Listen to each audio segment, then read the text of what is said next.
Hi friends, welcome to my channel. My name is Tom, this is Good Morning Tom, and today we're going to be talking about my own poetry. Yeah. So I think we're just gonna start the video.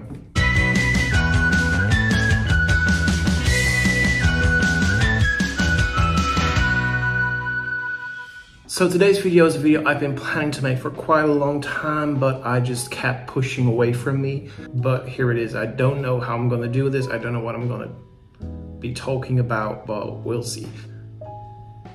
Yeah, probably know I've been working on poetry for quite a long time. I've been working on a collection of poems for the last 3 years. And it just doesn't seem to get published. And the reason it's taking so long is that I just keep rewriting stuff, I keep editing stuff, I keep thinking about it and changing a lot of stuff. I just feel like it's never good enough and I just feel like it's never finished. But I'm sure it will be sometime. I did make a poetry collection some years before. Let me show you, it is this one. And I made this a few years ago, and I don't want to be talking too much about it because over the years you learn a lot more from reading a lot of poetry and you think, well, it could have been better. So, you know, I'm not really a fan of it, but it's there and it has its place in time and it's sort of like a memory. But I'm not going to be talking about this one. So let's put that away and continue to the new poems. So before I go into my own poetry, let me tell a few things about some of the inspirations. There are a lot of great poets out there and I do love a lot of new poets. It's really fresh, and let me just show you some of the poetry I really like and that I turn to often. So I think this is one of my favorite poets. If you've been watching this channel more often, you might know that this is really one of my favorites. Often return to this collection. So yes, this is an inspiration for me. Another big inspiration is Sylvia Plath. I've been reading her poetry for years and the way she creates these images is just phenomenal. Philip Larkin, I like his stuff because it's more about everyday things and the writing is still very good. And it has this kind of like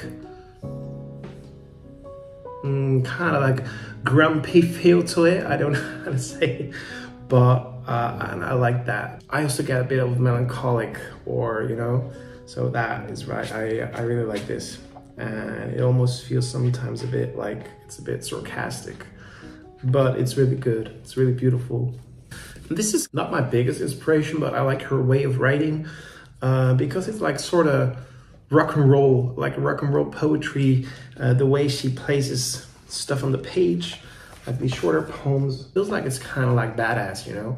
And for my own writing, I always try to be, I like to act pretty tough and stuff like that, but actually I'm pretty insecure about my writing. This feels like the poetry for the cool rock and roll kids. Yeah, it's pretty tough, pretty cool.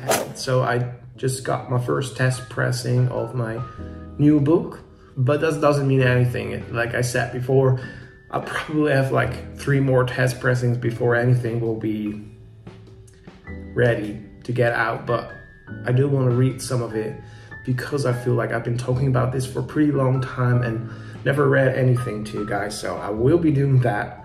Let me show you the test pressing. So this is not the original cover because I'm gonna change it. I'm pretty sure I will change it, but here it is. I had so many papers lying around. I just needed to collect some of the words because I kind of lost my focus with all these papers. I think I printed 40 poems or so. They're not really long, they're pretty short because I keep editing the poems and I take that stuff out to hopefully make them more effective and better. A lot of it is personal stuff. It's about love. Love is always an inspiration, broken hearts, but also about other stuff, looking back, reflecting back on my childhood and my own father. I wish to become a father, which is really weird to talk about that right here, but a lot of poems are about that. Because I'm at that point in my life that I'm thinking about that, I have that wish.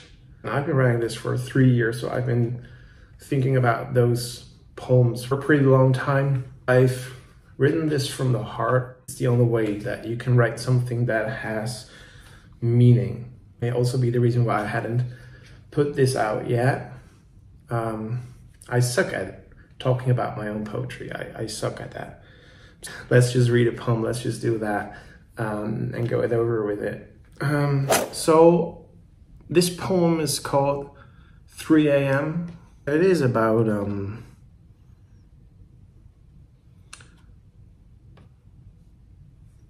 me as a father, seeing your own child lying there with that little mobile above its head. I'm just gonna read it. 3 a.m. The world spins above you like a song. The big moon centered along with stars, seahorse, squid, and whale. The clapping of your tiny hands applauding for their dance. Your face, fog mirror, perhaps blue-eyed, perhaps your mother's. What was she like? Sleepless, my empty chest, far away in starry sky and oceans of the lonesome night. Okay, I'll do another one. So this next poem, I wrote it a year ago. There was someone that we were kind of like dating. Not really seriously, but the person asked me, have you ever written a poem about me?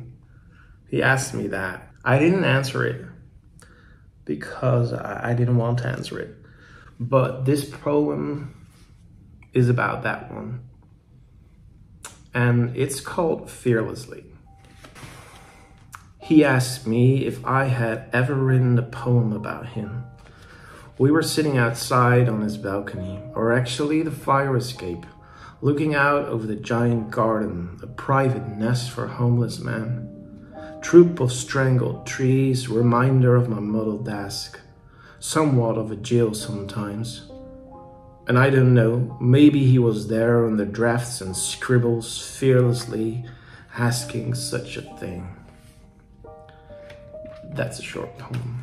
Thank you so much for watching, and you might want to subscribe to my channel if you haven't done that yet. You're all having a lovely day or night, and see you all in another video. Bye friends.